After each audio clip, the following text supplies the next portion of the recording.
All right, guys, today we're taking a look at the Titleist U505, which has been the biggest change to my bag in quite some time. Let's get into it. All right, so first thing we're gonna do is talk about what the U505 is. Then I'm gonna tell you about my experience with it, why I like it, why it fits so well into my bag, and then I'm gonna talk about who I think that this is best fit for. So first and foremost, if you got a chance to check out my fitting video with this, I was fit for this club. I'm gonna talk about how important the fitting is because there are a number of different shaft options, but check out that fitting video if you didn't have a chance to do it. You dive in a little bit more into the fitting process itself, because like I said, that is gonna be really important. But one of the most important takeaways here is that this is a club that's been in my bag now for 6 months.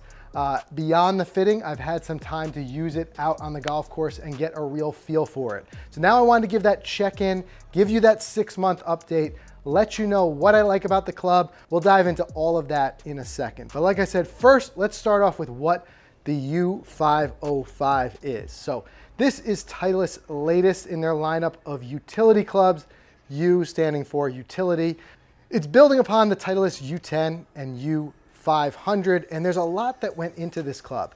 One thing too that I did test in that fitting process is you can also do a utility build with the Titleist T200. So for perspective, the rest of my set is in the T200s. However, this club is going to offer a little bit more of what I was looking for, which is a higher launching flight and more forgiveness. And you can see it when you put the two next to each other, how it's a much more forgiving looking club. So first thing, talking about the build of the club, what's under the hood is it has Titleist Max Impact technology, which gives you a really nice and sweet feeling sweet spot when you catch in the sweet spot. But for those of you who don't, which I often struggle with myself, wanting a little bit more of that forgiveness, Titleist put a lot of the D18 tungsten in here, which is gonna help you, even on those off-center contact, you still get a lot of distance out of it. Like I said, we're gonna hit it here, give you some of my numbers, but main takeaway for me here is that forgiveness that you get out of this particular club. You take a look at the sole,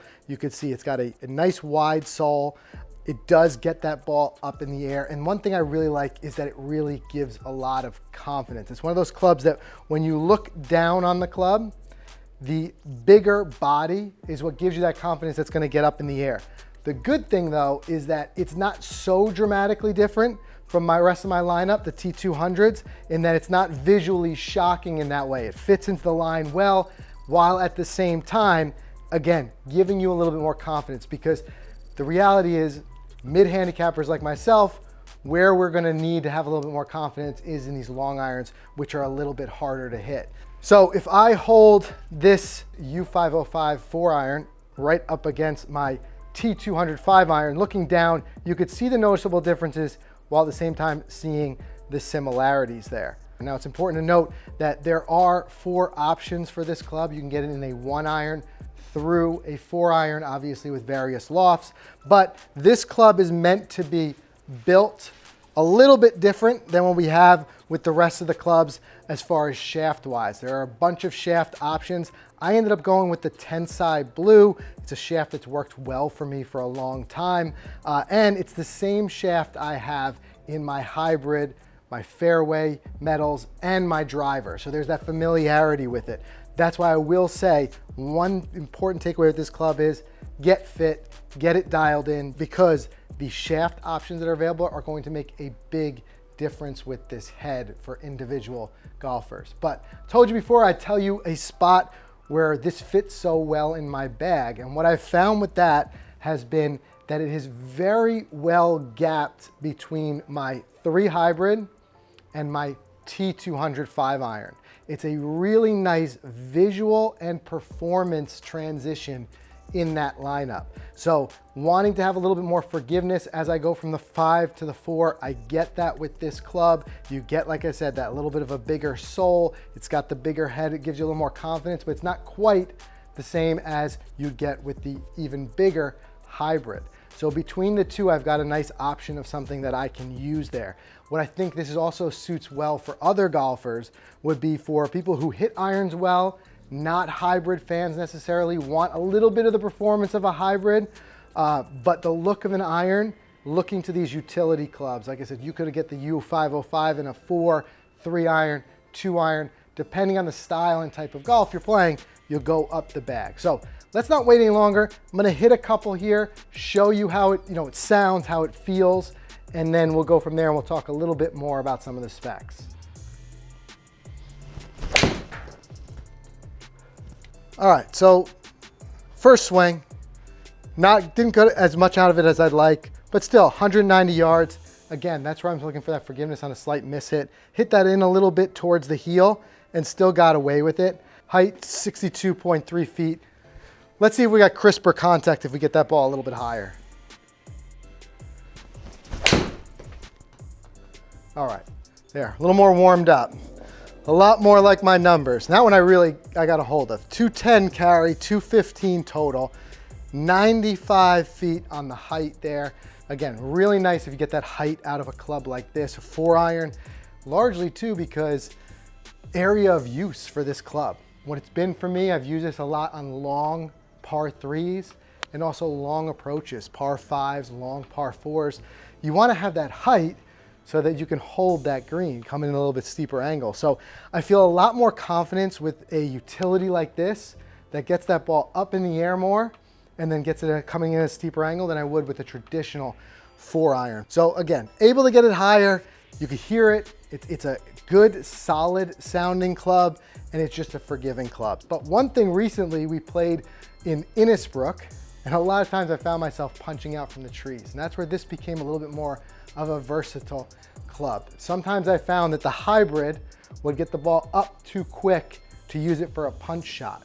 So I went to this club often for those low punches. So we're gonna hit a little low punch here, show you what I mean, and then I'm gonna try to take a full swing and see if we can keep this low. Because another reason why a lot of people put this type of club in the bag is when you have those windy days, play maybe those link style, and you wanna keep it low.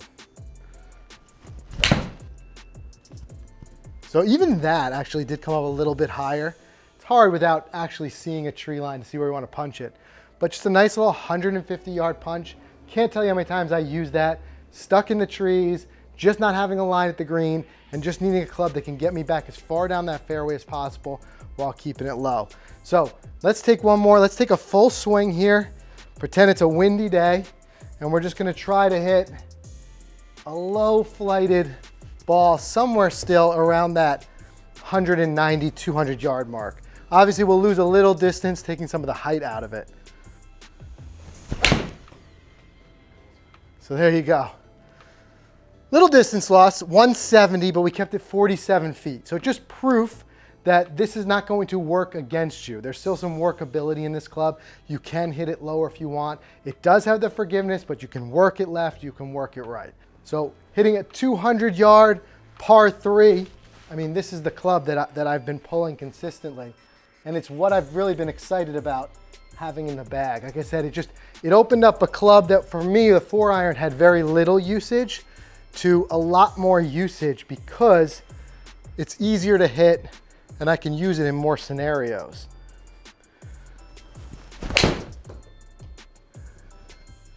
All right, guys, so 100 feet there shows you how easy it is to get this ball up in the air with this club, which is what it's really designed to do. And if you watch the fitting, if you watch my what's in the bag, you know I touched on this a little bit when it first went into the bag. A lot of you had questions, wanted to know a little bit more, because it was, as I said, then the biggest changes I made, so which is why we wanted to dive into it a little bit deeper here. But again, going back to who I think this club is for, I really think if you're having any type of trouble struggling with those longer irons, getting that ball in the air, getting a little bit more confidence, I think having a club like this that not only gives a look of confidence without being anything dramatic. If you look down on it, there's no crazy dramatic offset or anything like that. It looks seamless, but it looks beefier. It looks like a club that you're just gonna be able to get up into the air. You're the one I'd like to say, go take a look at this club. But for me, where it suited me the best is that gap between hybrid and that 5 iron. It's just a nice, seamless transition. As the body gets a little bit bigger, gets a little bit easier to hit. I found myself using it in countless scenarios over the last 6 months, and I'm sure I'll continue to do so. So if you have any questions about the Titleist U505, make sure you drop them in the comments below. I'll answer as many of them as I can. But like I said, I've been so psyched on this club that I wanted to make a video just talking a little bit more about it individually, tell you guys what I like about it and why I think you should try it. But one thing I will keep saying, if you do try it, get fit. The shaft options do make a lot of difference in dialing it in for individual golfers' swing. So go get fit, try it out. Let me know what you think in the comments. We'll see you in the next video.